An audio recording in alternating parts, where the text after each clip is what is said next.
So ito pala yung ginagawa nating under sink cabinet or door mga idol. Analog brown yung napili na kulay mga idol. Tapos yung ibabaw naman niya, yung hanging cabinet na lalagyan natin ng cooker hood is kulay white naman yung.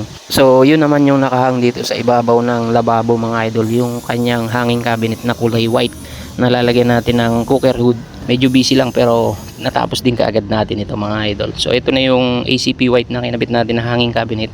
Tapos yung ilalim niya is kulay brown naman. Ito pala mga idol yung simpleng kitchen hanging cabinet na ginawa natin mga idol. So malinis talaga mga idol kapag kulay white. So glossy white yung ginamit natin dito mga idol.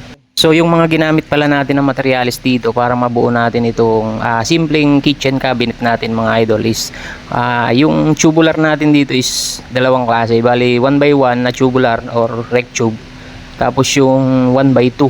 Bali yung 1x2 natin is lahat yung harapan. Tapos yung likod is puro 1x1 na lang para medyo magaang lang kasi nakahanga siya. So kasi yung sa harapan naman kaya 1x2 is kasi doon nakakapit yung hinges natin, kaya medyo malapad yung harapan natin na tubular mga idol.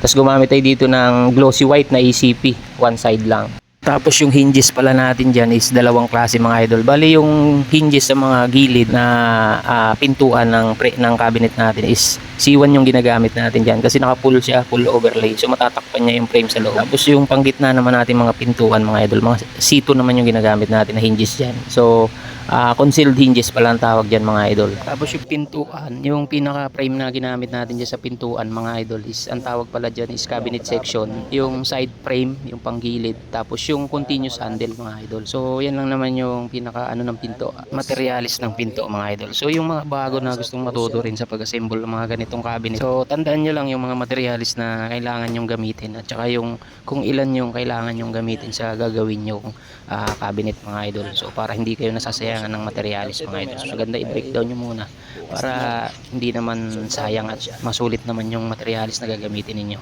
So dito sa gilid tinakpan ko lang yan dito.